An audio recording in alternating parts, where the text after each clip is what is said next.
Atos dos Apóstolos, capítulo 19, a partir do versículo 21 até o versículo 51. 41.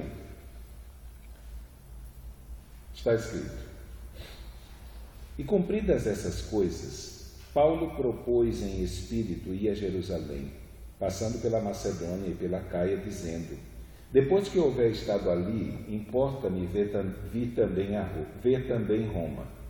E enviando a Macedônia 2 daqueles que o serviam, Timóteo e Erasto, ficou ele por algum tempo na Ásia. E naquele mesmo tempo houve um não pequeno alvoroço acerca do caminho, porque um certo ourives de prata, por nome Demétrio, que fazia de prata nichos de Diana, dava não pouco lucro aos artífices, aos quais, havendo-os ajuntado com os oficiais de obras semelhantes, disse: Senhores, vós bem sabeis que deste ofício temos a nossa prosperidade. E bem vedes e ouvis que não só em Éfeso, mas até quase em toda a Ásia, este Paulo tem convencido e afastado uma grande multidão, dizendo que não são deuses os que se fazem com as mãos. E não somente há o perigo de que a nossa profissão caia em descrédito, mas também que o próprio templo da grande deusa Diana seja estimado em nada, vindo a ser destruída a majestade daquela que toda a Ásia e o mundo veneram. E ouvindo, encheram-se de ira e clamaram, dizendo: Grande é a Diana dos Efésios. E encheu-se de confusão toda a cidade, e unânimes correram ao teatro, arrebatando a Gaio e a Aristarco, macedônios, companheiros de Paulo na viagem. E querendo Paulo apresentar-se ao povo, não lhe permitiram os discípulos. E também alguns dos principais da Ásia, que eram seus amigos, lhes rogaram que não se apresentasse no teatro. Uns, pois, clamavam de uma maneira, outros de outra, porque o ajuntamento era confuso, e os mais deles não sabiam por que causa se tinham ajuntado. Então tiraram Alexandre dentre a multidão, impelindo os judeus para diante. E Alexandre, acenando com a mão, queria dar razão disto ao povo, mas quando conheceram que era judeu, todos unanimemente levantaram a voz, clamando por espaço de quase 2 horas: Grande é a Diana dos Efésios. Então o escrivão da cidade, tendo apaziguado a multidão, disse: Homens efésios, qual é o homem que não sabe que a cidade dos Efésios é a guardadora do templo da grande deusa Diana e da imagem que desceu de Júpiter? Ora, não podendo isso ser contraditado, convém que vos aplaqueis e nada façais temerariamente, porque estes homens que aqui trouxestes nem são sacrílegos, nem blasfemam da vossa deusa. Mas se Demétrio e os artífices que estão com ele têm alguma coisa contra alguém, há audiências e há procônsules que se acusem uns aos outros. E se alguma outra coisa demandais, averiguar-se-á em legítima assembleia. Na verdade, até corremos perigo de que por hoje sejamos acusados de sedição, não havendo causa alguma com que possamos justificar este concurso. E tendo dito isso, despediu a Assembleia. Vamos orar mais uma vez. Pai amado, nós queremos colocar a nossa vida diante de Ti. Queremos pedir que nessa noite o Senhor venha nos ajudar, Deus, a partir dessa passagem das Escrituras, ó Deus, a partir desse texto sagrado, encontrarmos lições que venham servir de edificação, Senhor, ó Deus, a fim de que na nossa carreira, Senhor, que o Senhor propôs para nós, quando o peso e o pecado estiverem continuamente diante de nós possamos, Senhor, discernir aquilo que é certo e aquilo que é errado em conformidade com a Tua palavra. Por isso pedimos que o Senhor venha ser conosco, Senhor, e venha nos ajudar. Pedimos que o Senhor venha ser conosco, Senhor, e venha nos abençoar com a Tua palavra. Nós te pedimos assim, porque sabemos que o Senhor pode fazer muito mais do que aquilo que pensamos ou pedimos. Por isso, vem ser conosco. Que o Teu Santo Espírito não apenas ilumine o nosso entendimento, para que a Tua palavra fique guardada no nosso coração, mas que Ele aplique, Senhor, a Tua palavra com poder, Senhor, a nós, a fim de que tenhamos esperança, de que as verdades que podemos aprender num texto como esse, possam não apenas, Senhor, se tornar parte do nosso conhecimento doutrinário, mas também possa se tornar parte da nossa prática diária, Senhor, e cotidiana. Por isso, ser com a minha vida, Senhor, ser com a vida dos Teus filhos, mas assim te pedimos em nome de Jesus. Amém. Nas últimas semanas, temos estudado o trabalho do apóstolo Paulo, realizado nas duas cidades em que ele demorou mais tempo.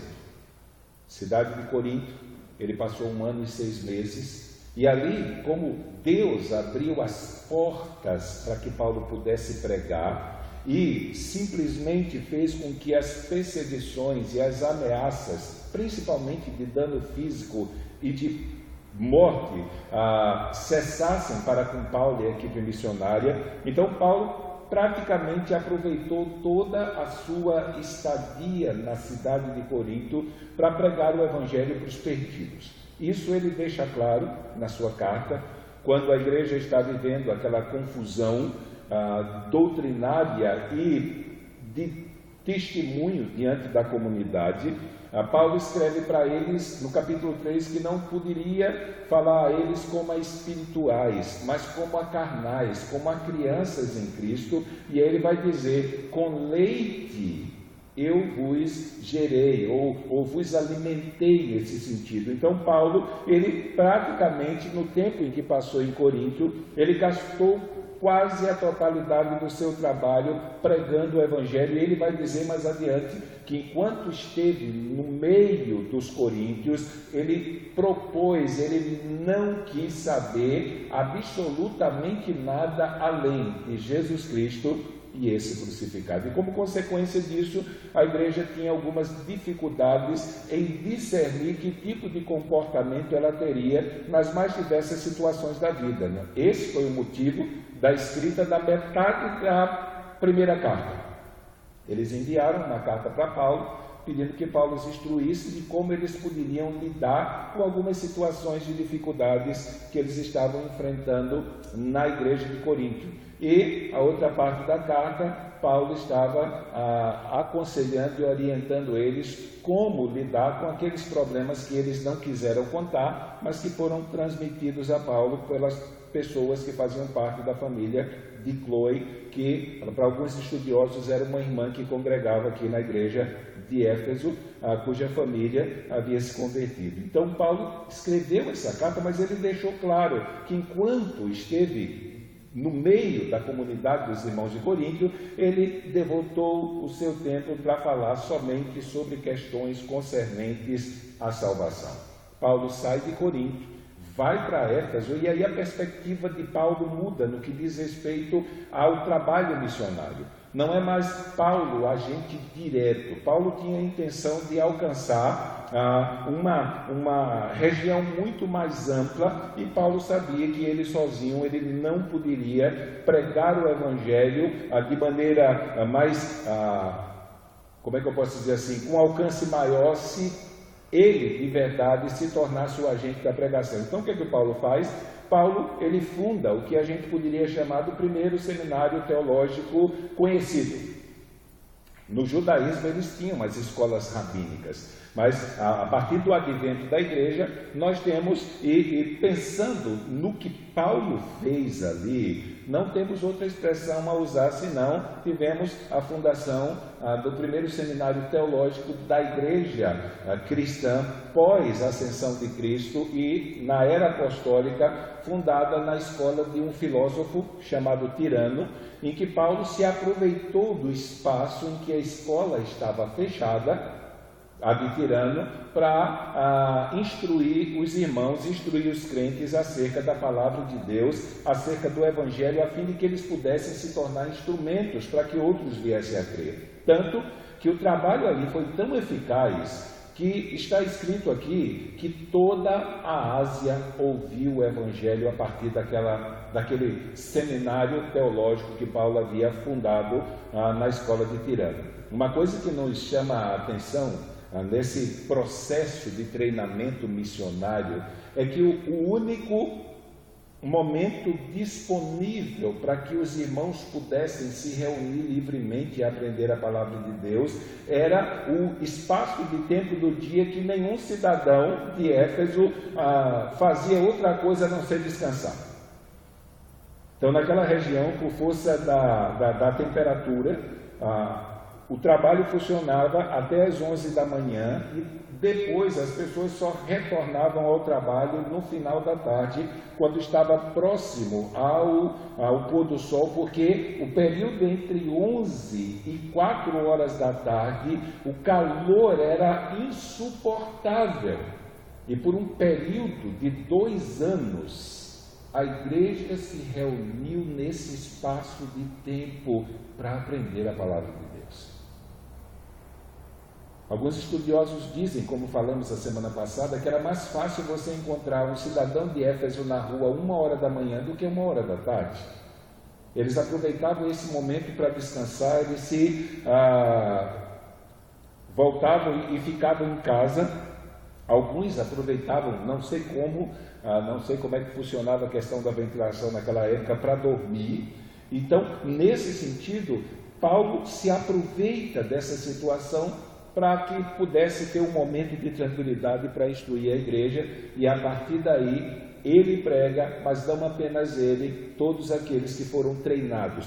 Deu para notar aqui na leitura que nós temos um novo personagem, não é? Até agora, até a cidade de Corinto, quando eles vieram para Éfeso, Paulo tinha na sua equipe missionária Lucas, tinha na sua equipe missionária Timóteo, tinha na sua equipe missionária Silas ou Silvano, dependendo do nome que quiser atribuir, tinha Paulo. Agora nós temos o Erasto, que possivelmente foi alguém que foi treinado nessa escola de Tirano e que agora estava na equipe missionária.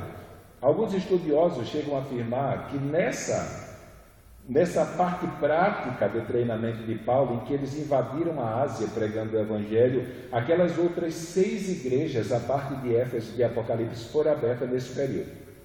Então nós temos as 7 cartas do Apocalipse, escritas para as igrejas que foram fundadas na Ásia Menor. Então, possivelmente, os avanços missionários feitos por aqueles que Paulo treinou, teve como resultado a fundação de todas aquelas igrejas que são citadas no livro de Apocalipse. Aqui, saindo de Éfeso, terminando a sua obra em Éfeso, nós temos um registro do texto que nós lemos, 19 ao 21, e uma coisa nos chama a atenção.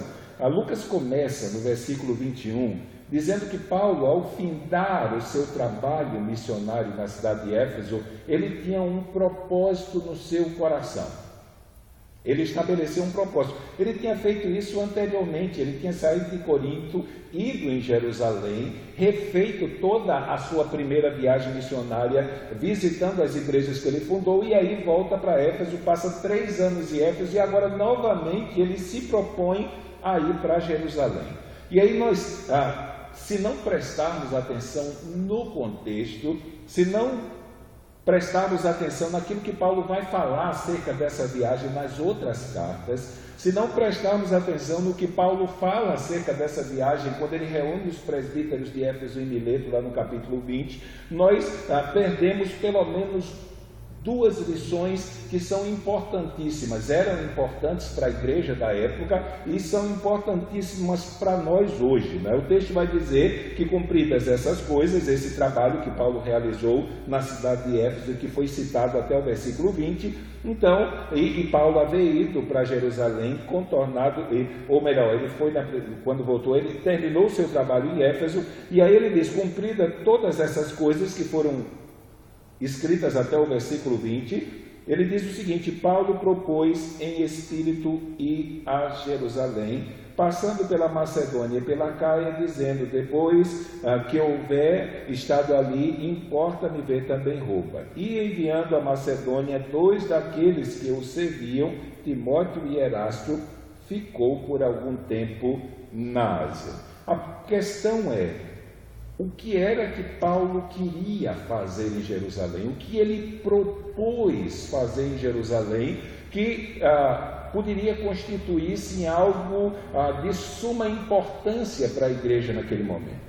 Se você ler a carta de Paulo aos Efésios, ela disse que é uma das cartas mais bem divididas de Paulo. Temos os primeiros 3 capítulos doutrinários e os últimos 3 capítulos ele aplica a doutrina, a vida prática da igreja. E nos primeiros 3 capítulos e no segundo, Paulo aborda um problema que se torna bem explícito. A dificuldade que judeus e gentios estavam tendo para comungar dentro da igreja. Na parte doutrinária, Paulo vai dizer que em Cristo não há judeu nem gentio, mas eles são um povo, não são mais dois. Porque na cruz a parede que separava eles e que dividia foi derrubada. E agora a igreja é constituída de gentios e de judeus que creram em Cristo, formando assim o povo de Deus. Na segunda parte, no capítulo 4, você vê Paulo começando o seu discurso, a sua parte prática, falando da unidade do Espírito. Mostrando que tanto judeus como gentios, que faziam parte do povo de Deus, deveriam seguir unidos, fundamentando a esperança da sua fé naquilo que Cristo havia feito e manifestando na sua vida comum as virtudes que proporcionariam uma vida de comunhão plena, de comunhão completa. Então, havia uma determinada dificuldade implícita, assim, que é revelada na carta aos Efésios, que essa viagem de Paulo tem como propósito consertar. Não apenas em relação à cidade de Éfeso ou aos crentes de Efésios, mas também em relação aos crentes gentios que haviam se convertido nas outras cidades. Então Paulo ele quer ir, intenta ir para Jerusalém, mas por que ele quer ir para Jerusalém? O motivo básico aqui, ele vai citar isso nas suas cartas, é que a igreja de Jerusalém estava passando por dificuldades financeiras e materiais. Ela estava enfrentando um momento ou um período de extrema pobreza. Então, Paulo, se a gente puder usar esse termo, ele se aproveita dessa situação para tentar consertar e derrubar essa visão que eles tinham de que eles poderiam fazer parte do corpo de Cristo, mas coexistir como grupos diferentes. Então nós não podemos negar a realidade de que desde o princípio a igreja constituída de judeus e gentios, elas passaram a congregar em igrejas locais. Não haveria como você comportar em um mesmo lugar todos aqueles que se converteram em todas as cidades, em todos os estados, em todos os países, em todos os continentes. Isso vai ocorrer quando nós formos habitar com Jesus Cristo, habitar com Deus no reino eterno. Mas enquanto estivermos nesse mundo, nós não podemos ignorar a realidade de que o povo de Deus e a igreja, ela subsiste a partir de grupos locais que impulsionados pelo Espírito Santo, transmitem o Evangelho em todos os lugares da terra. Então Paulo ele quer dar um jeito de quebrar isso. Então o que ele faz? Ele manda Timóteo e Erasto para as igrejas da Macedônia e a partir desse ato ele começa a levantar uma oferta financeira dos gentios para ajudar os irmãos que estavam passando necessidade em Jerusalém, os irmãos judeus. E aqui nós temos um problema, já uma dificuldade de Paulo no meio dessa confusão. Por quê? Porque ele tinha que convencer os gentios a mandar dinheiro para os judeus e depois tinha que convencer os judeus que estavam em necessidade a receber dinheiro dos gentios.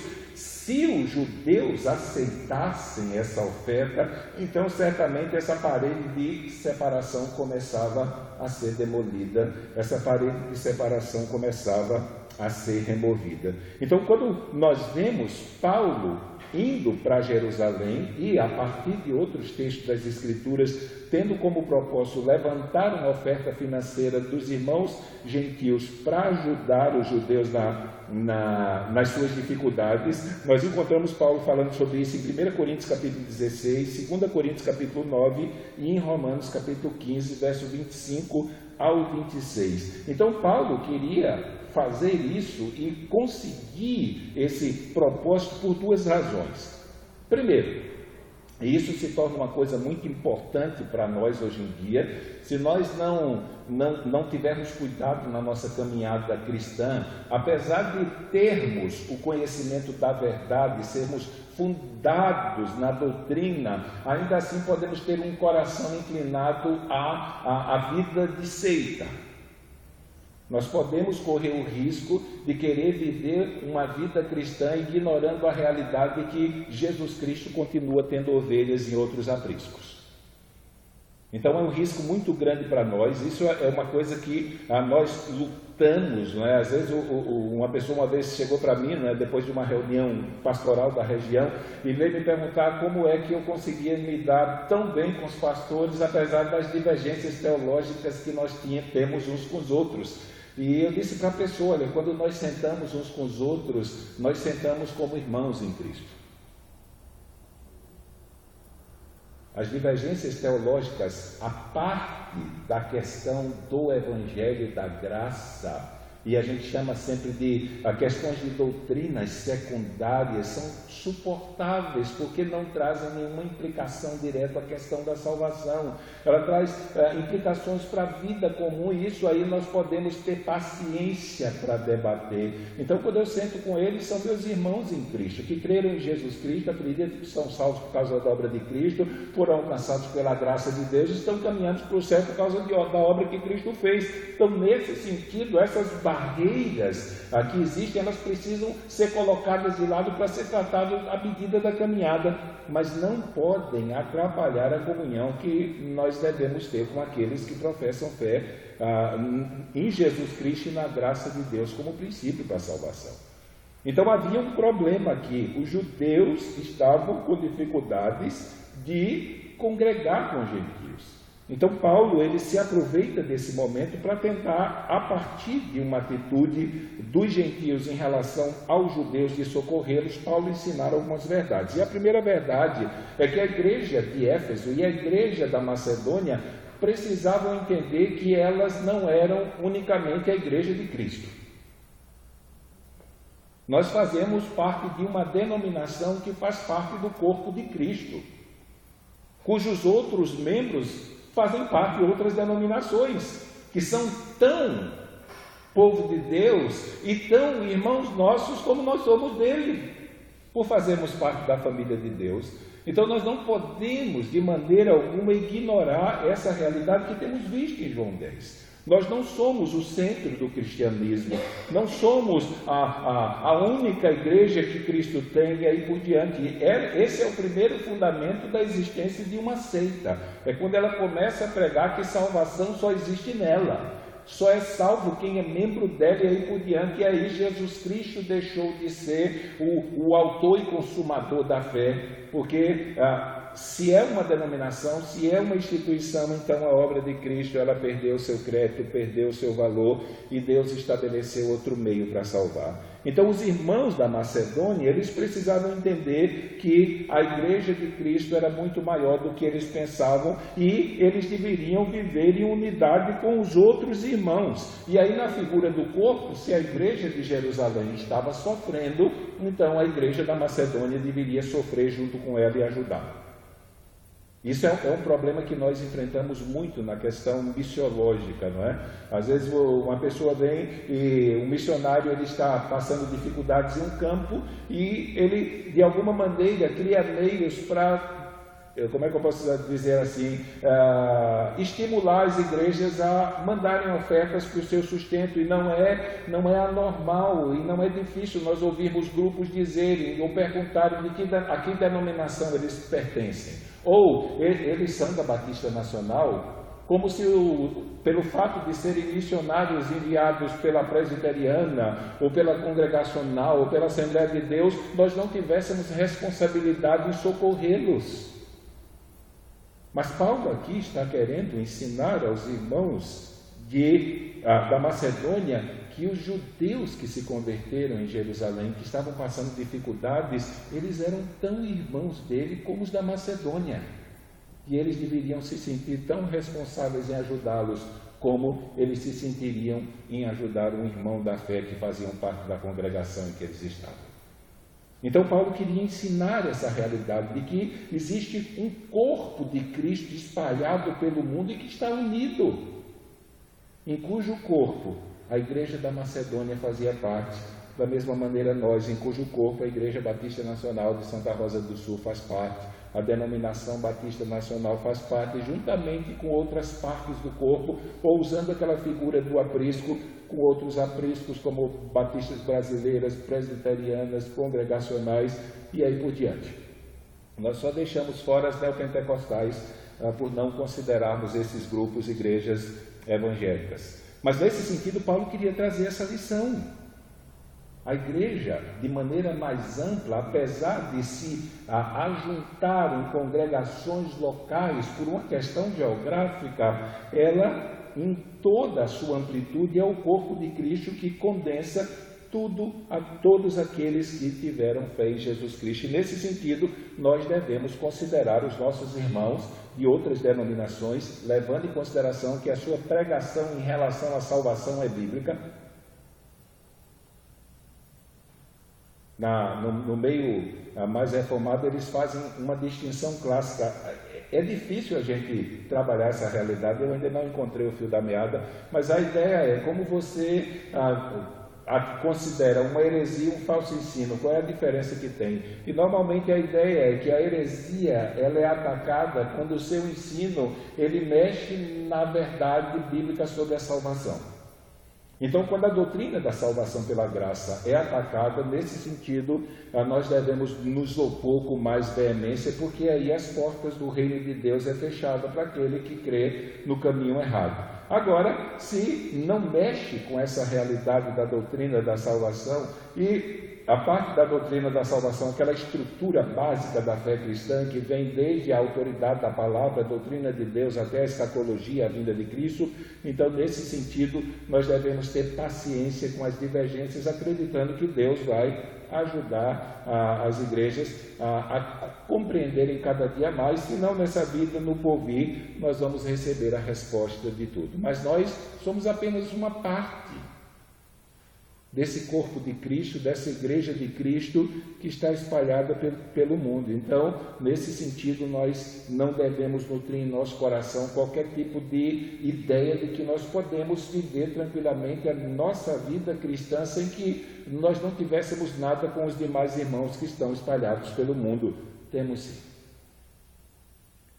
Se o meu dedo midinho, ele dói, a minha cabeça não diz, deixa para lá, a minha cabeça diz, cuida dele. A minha razão diz, toma remédio, vai lá. Ninguém vai ficar olhando o dedo doer, ou o dente doer, ou alguma coisa, e dizer, não, deixa isso para lá, porque eu não tenho nada a ver com isso. Isso é a figura da igreja. Então, se por um lado Deus abençoa uma e outra passa dificuldade, então a que é abençoada ajuda aquela que está passando dificuldade, e aí por diante. Isso da mesma maneira quando se diz respeito à comunhão entre os irmãos. Nesse sentido, Deus abençoa a igreja para que a igreja possa abençoar aqueles que estão em dificuldades e aí por diante. Então Paulo queria, em primeiro lugar, a partir dessa viagem para Jerusalém, ensinar que a igreja é o corpo de Cristo. Nós não temos uma igreja de judeus e uma igreja de gentios, se bem que isso infelizmente é pregado por alguns grupos evangélicos hoje. Que Deus ele tem 2 povos aqui na terra, e alguns grupos, entre aspas, ditos evangélicos, chegam a ensinar de que o povo de Deus de verdade é o povo de Israel. Nós somos quase um povinho de segunda classe que Deus trouxe para o meio, porque quis trazer, mas na verdade a elite do que se diz povo de Deus, eu ouvi isso da boca de um pastor, é o povo de Israel.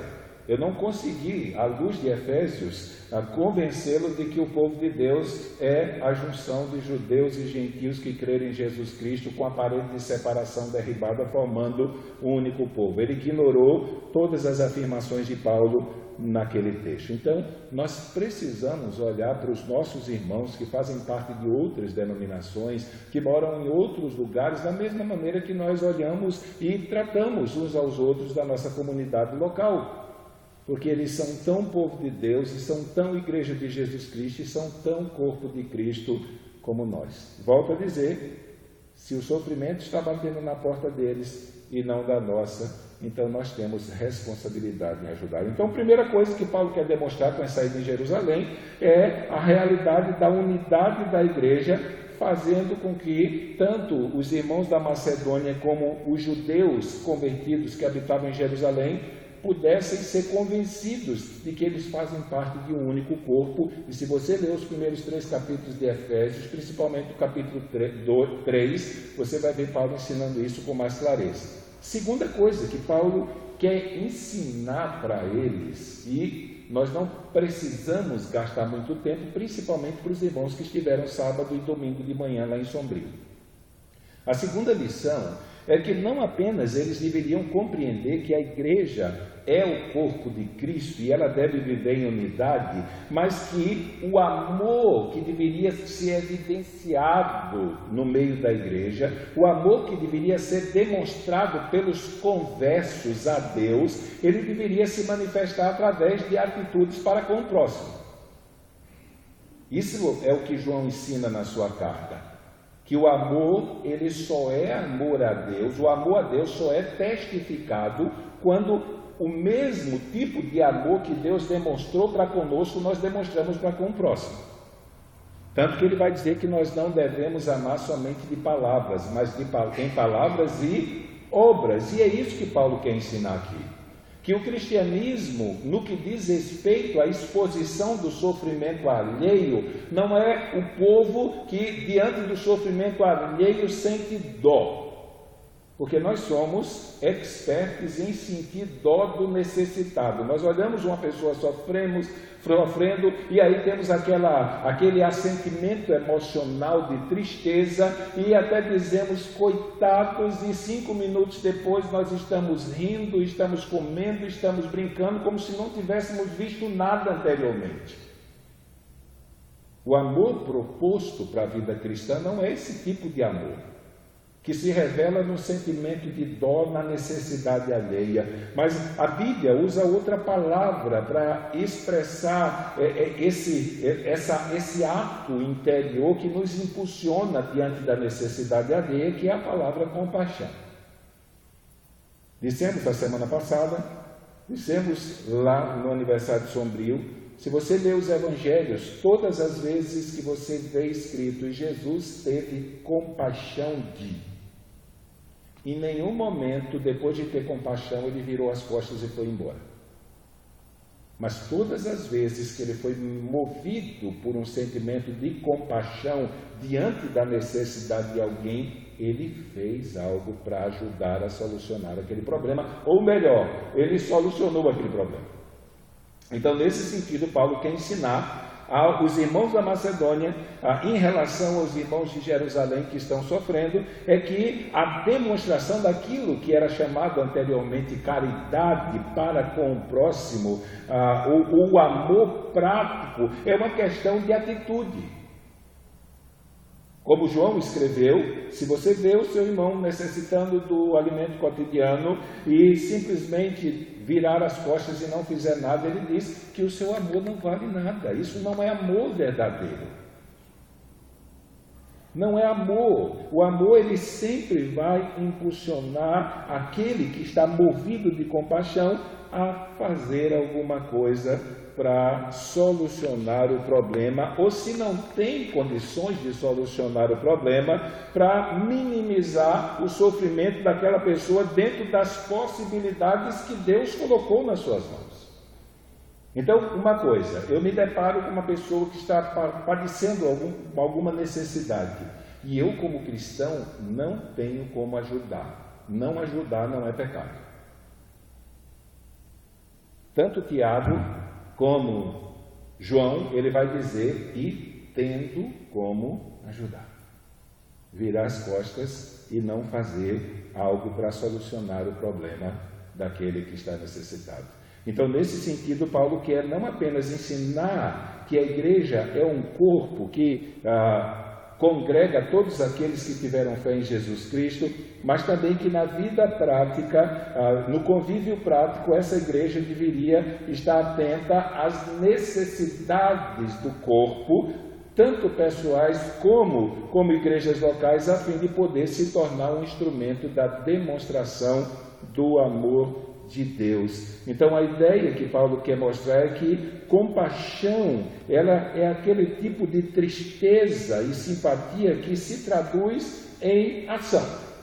Então eu só tenho compaixão de alguém, e essa compaixão movida pelo amor de Deus, ela só é de verdade amor se eu fizer algo para ajudar aquele que está passando por necessidades. E essas lições, elas não são importantes só para a época dos apóstolos, mas também para os nossos dias, principalmente para essa conjuntura que nós vivemos de sistemas denominacionais, né? Então, de uma hora para outra, se não tivermos cuidado, passamos a dar crédito como se determinado grupo, se determinada denominação, ou se determinadas igrejas locais são o que poderíamos chamar do gás da Coca-Cola, do último biscoito recheado do pacote, o suprassumo da espiritualidade cristã. Então, não é anormal vocês encontrarem grupos, usando o termo até que não é conveniente, assim, arrotando espiritualidade em detrimento das outras e, por força disso, não querendo viver em comunhão com igrejas que não têm o mesmo tipo de comportamento e o mesmo tipo de prática e de qualquer tipo de conduta que não condiz com aquilo que é esperado. Então, todos aqueles que creram em Jesus Cristo, que depositam a confiança da sua salvação na obra de Cristo, que sabem que foram salvos pela graça e por causa da graça estão sendo conduzidos à vida eterna, apesar de terem algumas diferenças à parte dessa realidade, então nós precisamos aceitá-los como irmãos. Então Paulo, ele quer ir para Jerusalém, ele propôs, mas antes que ele faça isso, porque a oferta da Macedônia ainda está sendo recolhida, Paulo resolve ficar mais um tempo na Ásia. E aí ele tem um problema semelhante àquele que ele teve em Filipos. A parte de Filipos, toda a perseguição que Paulo sofreu teve como agente primário os judeus. Lá em Filipos, por força daquela moça que era possuída de um espírito de adivinhação que dava lucro aos seus senhores, Paulo, ao expulsar o demônio de adivinhação, o espírito de adivinhação que havia na moça, fez com que os seus donos, depois de perderem o objeto do seu lucro, criassem uma confusão e armassem um engano a fim de que Paulo pudesse ser preso e morto porque o seu lucro havia ido embora. Aqui na cidade de Éfeso, mais uma vez eles vão ter esse problema. Principalmente por quê? Porque a gente sempre debate isso, não é? Principalmente no que diz respeito às seitas cristãs. Vez por outra, uma pessoa me pergunta: pastor, será que uma pessoa pode se converter na igreja católica e ficar lá dentro congregando? A minha resposta sempre é não. Se permanece lá é porque não se converteu de verdade. Existem algumas exceções. Nós temos alguns casos de pessoas que se converteram, passaram um tempo congregando na igreja evangélica, foram discipuladas e, depois de um tempo congregando, chegaram para o pastor e disseram para o pastor: pastor, olha, Deus está me inclinando meu coração para voltar para a igreja católica. Só que ele não voltou para a igreja católica para ser um membro do catolicismo, ele voltou para a igreja católica como missionário. E depois nós ouvimos falar de muitas pessoas que se converteram a Cristo e deixaram a igreja católica por causa da pregação do evangelho feita por essa pessoa. Então, não voltou porque achou que podia ser crente lá. Voltou justamente pelo contrário, porque queria ajudar aqueles que estavam caminhando no engano a encontrarem o caminho da paz, o caminho da luz. Então aqui não é diferente. Porque nós não podemos fazer distinção entre um baixo espiritismo, como a macumba, a parte que trabalha com isso, a bruxaria, a feitiçaria, ou o islamismo e tudo mais. Não podemos fazer distinção como se houvesse uma medida diferente de situação deles diante de Deus. Todos eles estão na mesma situação. Estão caminhando e trilhando a vida religiosa dela, pisando em areia. E a única coisa que pode de verdade livrá-los da perdição é se elas ouvirem o Evangelho e crerem em Jesus Cristo. Então, nesse sentido, não há diferença. E aqui Paulo começa a pregar, juntamente com aquela equipe que ele formou. Eles pregam o Evangelho em toda a Ásia e, como consequência da pregação do Evangelho, multidões de pessoas se convertem.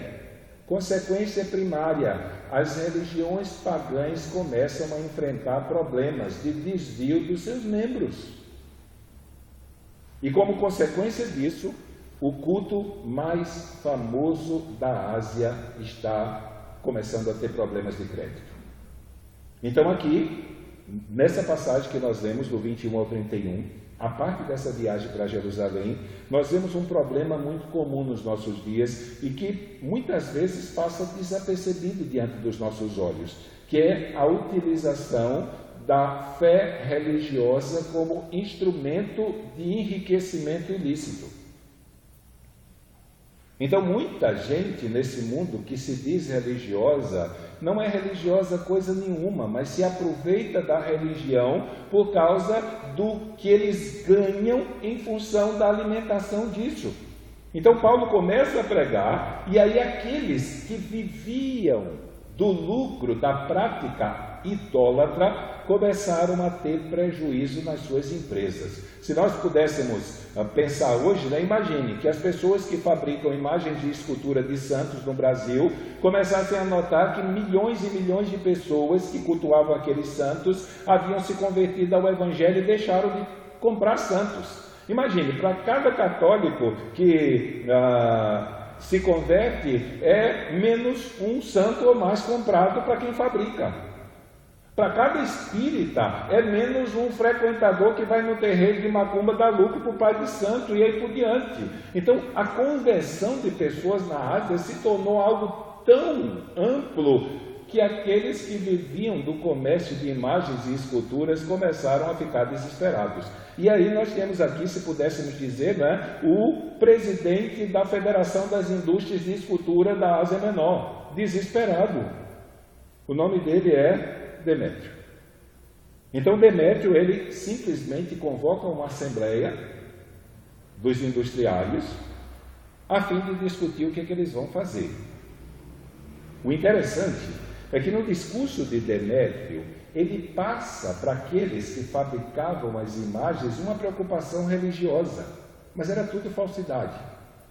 Eles começam a dizer que ele estava profundamente preocupado que o apego religioso deles esfriasse, que a majestade de Diana dos Efésios fosse esquecida e que simplesmente o seu templo, aquele monumento de 140 metros de comprimento por 78 de largura, 20 de altura, todo em mármore polido, com um altar feito pelo o escultor mais famoso da época, que tinha revestimentos em ouro, simplesmente passasse a não valer nada.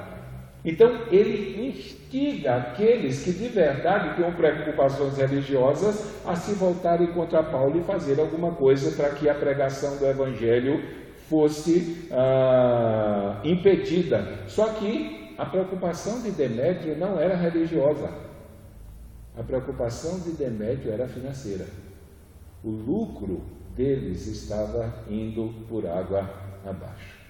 E eu fico preocupado na nossa era, não pensando nos ímpios, mas pensando naquilo que chamamos de grupos evangélicos, que infelizmente estão trilhando o mesmo caminho.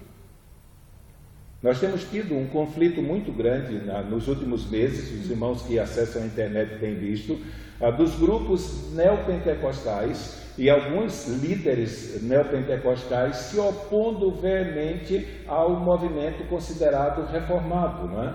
Por que motivo? Porque a adesão de neopentecostais à doutrina reformada, principalmente se voltando para a realidade da salvação e do Evangelho e compreendendo que todas as bênçãos que Deus nos confere, Ele nos confere não por causa de algum tipo de prática ou pagamento que nós fazemos, mas por causa da obra que Cristo fez, e isso, da mesma maneira que ocorreu com Demétrio aqui com os ourives, tem levado, infelizmente, alguns desses líderes imponentes do neopentecostalismo a terem sérios prejuízos. Alguns dias atrás eu vi uma reportagem de um desses líderes famosos, que aí a gente não cita o nome, porque senão pode sobrar para a gente se ver o vídeo que a gente colocar na internet, mas a empresa dele está com um vermelho de mais de 20 milhões de reais. Ele estava tentando tirar nos bancos um empréstimo de 20 milhões de reais e o banco não concedeu.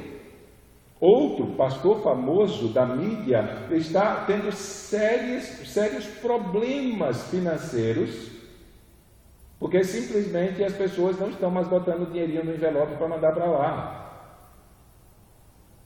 A maior empresa neopentecostal do Brasil, se assim por dizer, está tendo sérios prejuízos financeiros. Algum tempo atrás estavam pensando a pôr no SPC quem não dá dízimo, quem está com dízimo atrasado, para ver se consegue dinheiro. Gente, quando a gente olha para esses grupos, o que é que a gente está vendo? A gente não está vendo igreja evangélica.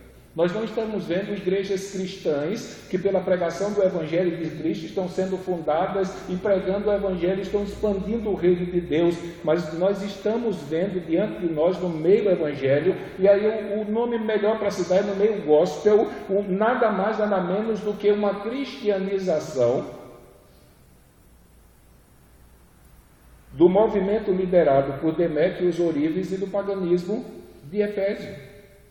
Porque citamos a semana passada, como exemplo, as cartas de Efésios, de Éfeso, que era um rolo que era vendido e ele tinha, dentro da concepção, poderes mágicos. Então, se você tem um problema no seu casamento, você vai lá em Éfeso, na época, compra as cartas de Éfeso, que era esse rolinho, levava para sua casa e deixava lá, pronto, os seus problemas de casamento estão resolvidos. Só que você pagava pelo rolinho. Ou você tinha um problema na sua empresa, só ia ir lá comprar o rolinho das cartas de Éfeso, levar para a sua empresa e botar lá. E os problemas da sua empresa serão solucionados. Então, nesse sentido, o que nós vemos hoje, dentro de alguns grupos que se denominam Evangelho, é nada mais do que uma cristianização do paganismo. Como se faz com as procissões, como se faz com o toque no manto não sei o quê, com caverna de milagres, ou seja lá o que for. Tirando o foco de Cristo para atribuir a símbolos materiais, poderes espirituais para transformar a situação das pessoas. Então, nesse sentido, aquilo que foi combatido por Paulo aqui, parece que é algo que foi transformado em cristianismo nos nossos dias e ninguém pode falar.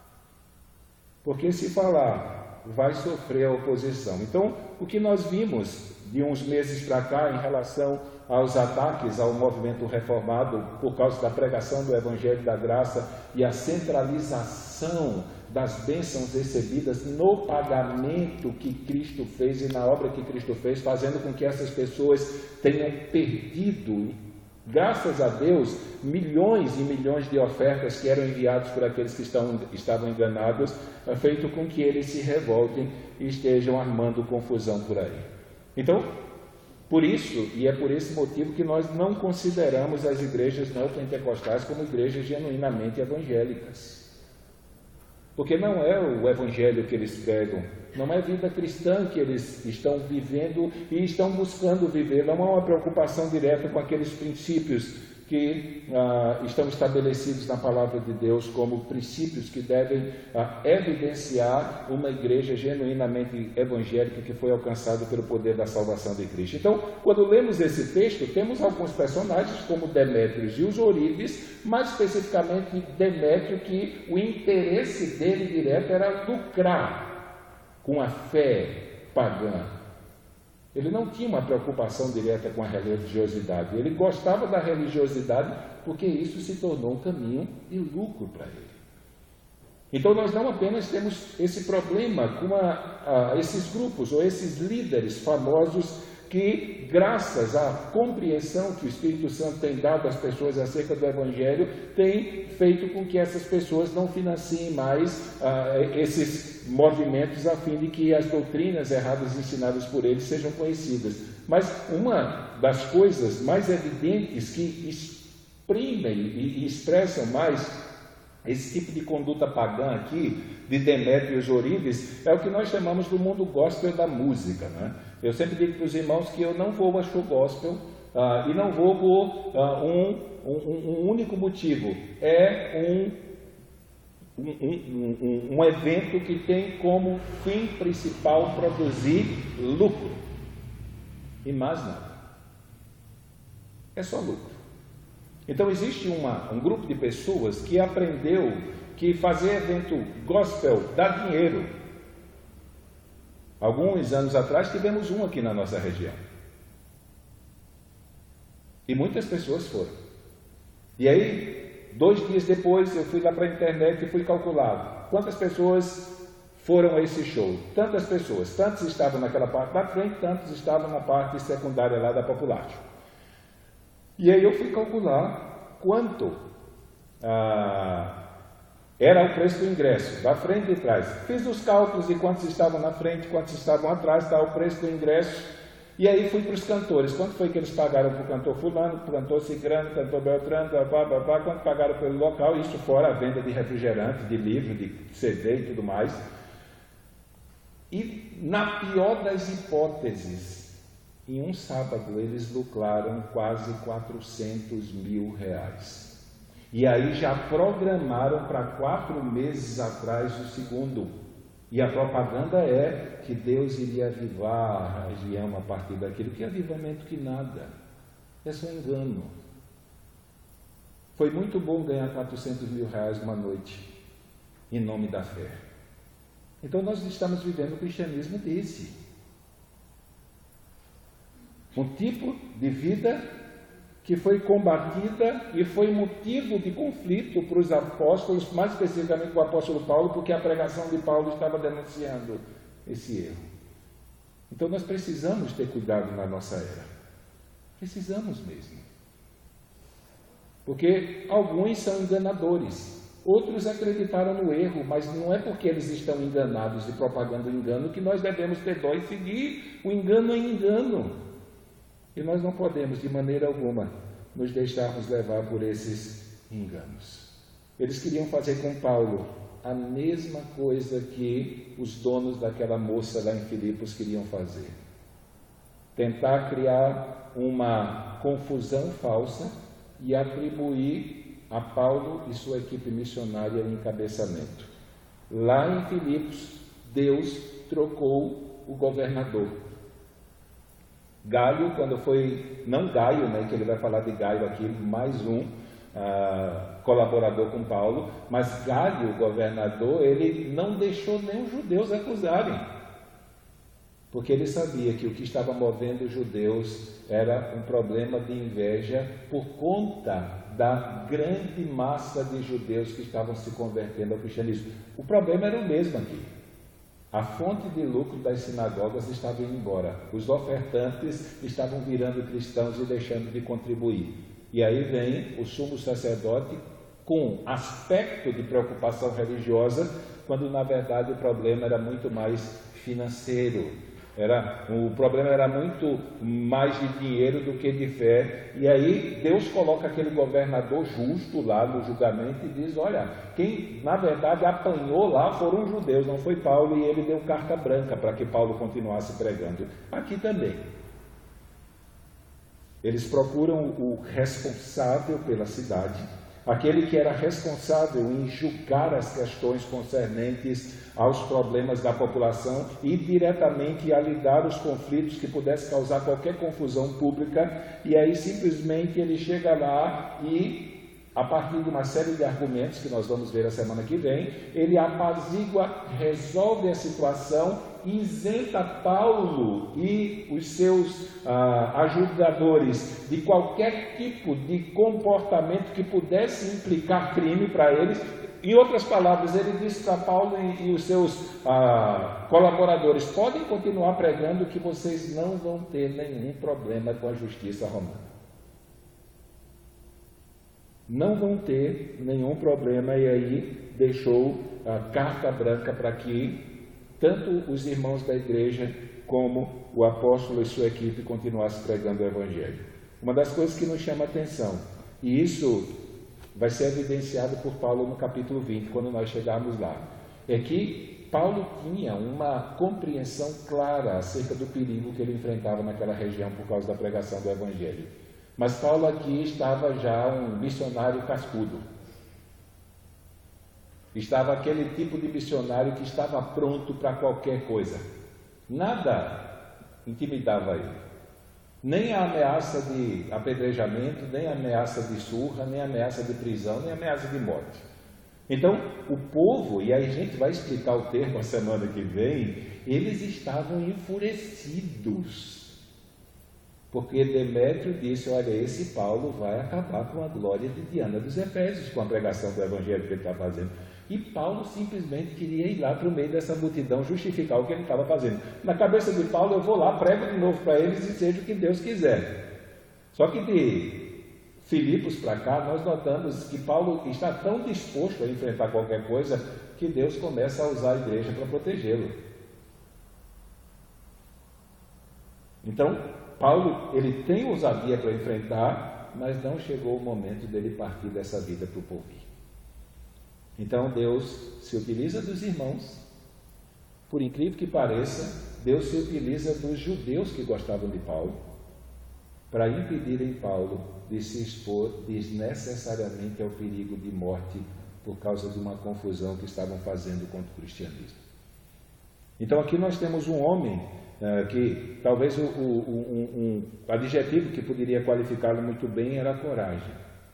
Alguém a quem poderia ser aplicado de verdade o que foi dito em Atos capítulo 1, verso 8: mas recebereis poder ao descer sobre vós o Espírito Santo e ser-me-eis testemunhas, tanto em Jerusalém como em toda a Judéia e Samaria e até os confins da terra. E a palavra usada ali para testemunha é mártires, de onde vem a palavra tão conhecida mártir, alguém que está disposto, na defesa de um ideal e de uma causa, perder a sua própria vida se for necessário. E aí lá em Atos capítulo 20, verso 24, Paulo vai dizer que em nada eu tenho a minha vida como preciosa para mim mesmo, contanto que cumpra com alegria a minha carreira e o ministério que recebi do Senhor Jesus para dar testemunho do Evangelho da graça de Deus. 2 versículos anteriores ele vai dizer que a única coisa que o Espírito Santo tem revelado a ele é que até ele chegar em Jerusalém, ele está indo para Jerusalém levar a oferta, só espera para ele cadeias e tribulações. É nessa viagem que Paulo agora não vai mais humanamente planejar as suas viagens. Quando chegar em Jerusalém, ele vai ser preso e de prisão em prisão até Roma, isso vai terminar com a sua morte.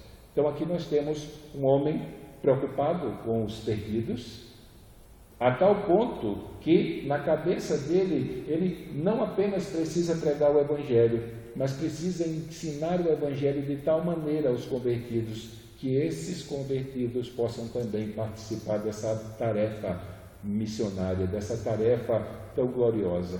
Então, eu me torno responsável quando aprendo o Evangelho em relação àqueles que não conhecem. Então, nesse sentido, devemos pedir a Deus que nos faça ser como o apóstolo Paulo.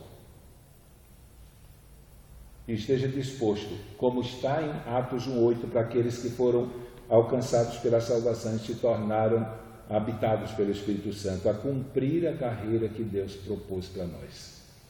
E uma das tarefas dessa carreira é anunciar o Evangelho da graça de Deus. Por isso, vamos pegar a nossa cabeça e vamos orar. Vamos pedir que Deus nos ajude. Se por um lado nós temos essa tarefa a ser cumprida, por outro lado nós temos esses grupos que se dizem evangélicos que não estão mais interessados em pregar o Evangelho, mas estão interessados em transformar a igreja evangélica numa empresa de serviço espirituais que gera lucros abundantes para aqueles que são seus proprietários. Porque esse é o grande problema das igrejas neopentecostais: elas têm dono. O dono não é Jesus Cristo, elas têm dono. E no meio de toda essa exploração financeira da fé, os únicos que de verdade enriquecem são os seus donos. Da mesma maneira que no meio de todo aquele paganismo de Éfeso e da Macedônia, aqueles que mais enriqueciam com a fé praticada eram aqueles que fabricavam nichos, estatuetas, miniaturas do templo para ser vendidas. Isso é básico. Quando um romeiro vai ver o seu Deus, ele sempre traz uma lembrancinha. Infelizmente, alguns movimentos gospels adotaram esse tipo de paganismo também. E nós temos que pedir a Deus que não apenas nos impulsione a pregar o Evangelho verdadeiro, que nos dê coragem de denunciar esses falsos, mas também a cada dia nos dê mais e mais ousadia para estar anunciando a sua palavra e nos dedicando para aprendê-la mais e mais. Pai amado, nós queremos colocar a nossa vida diante de Ti, queremos pedir que o Senhor venha ser conosco, Senhor. O Senhor venha ser com a minha vida e a vida dos Teus filhos. Que aquilo que temos aprendido, Senhor, o Teu Evangelho, Senhor, ó Deus, que não fique somente no nosso coração e da nossa mente, mas que o Senhor, pelo poder do Teu Santo Espírito, esteja fazendo com que eles sejam, ó Deus, colocados para fora, Senhor, através dos nossos lábios, Senhor, principalmente para aqueles que estão caminhando nas trevas, Senhor, sem enxergar o caminho que leva à luz, Senhor. Por isso nós pedimos ao Senhor, Deus, que pelo Teu Espírito e com poder, aplique essas verdades ao nosso coração e aplicando, Senhor, nos dê esperança de sermos produtivos, de sermos frutíferos para o Teu reino, Senhor, pregando o Evangelho, Senhor, diante das oportunidades que nós temos. Por isso, o Senhor venha me ajudar. E venha ajudar os Teus filhos que estão aqui, venha ajudar os Teus filhos que não estão aqui, Senhor, e de alguma maneira proporcionar meios, Senhor, para que eles tenham um conhecimento mais claro e mais profundo dessas verdades. E, a exemplo de nós, movidos pelo poder do Teu Santo Espírito, possamos pregar o Evangelho a todos aqueles, Senhor, que estão caminhando para a perdição, a todos aqueles, Senhor, que o Senhor colocar diante de nós, Senhor, ó Deus, a fim de que eles possam conhecer, Senhor, essa obra maravilhosa que o Senhor realizou, não apenas para salvar a nossa vida, Senhor, mas para salvar a vida de todos aqueles que vierem a crer, como nós também cremos, Senhor. Por isso, recebe o nosso louvor nessa noite, recebe a nossa gratidão pela Tua palavra, Senhor, que nos instrui e dia a dia tem aberto os nossos olhos para compreender de forma mais clara e mais ampla a Tua vontade, mas assim te pedimos em nome de Jesus. Amém? Quinta-feira não teremos culto de senhoras essa semana, lembrando as irmãs que têm filhos, sábado 6 horas, esteja trazendo a sua criança para cá e vamos ter aquela noite aqui com elas, ensinando o plano da salvação para elas. Então, vai ser uma coisa muito boa, ter a palavra, brincadeira e tudo mais que pode proporcionar a elas um momento de comunhão com os outros também. Domingo à noite, teremos o nosso culto de adoração às 7 horas da noite. Lembrando aos homens, não esqueça, programe-se 18 a 20 de agosto, estaremos no nosso encontro de homens ali no recanto ali da EPAGRE, lá no local de eventos da EPAGRE ali em Araranguá. Quem vai na sexta-noite, R$130, quem vai no sábado de manhã, R$100, incluindo todas as despesas, dormida, alimentação e o programa de maneira geral. Teremos uma diversidade assim de palestrantes, né? Eu não vou dar só uma palestra, então nesse sentido teremos pastores de fora vindo também dar palestras esse ano. Então que Deus de verdade possa usar a vida dos seus servos para estar abençoando a nossa vida. Então cumprimente seu irmão e até domingo, se Deus assim o permitir. Se não, nos encontraremos lá na glória.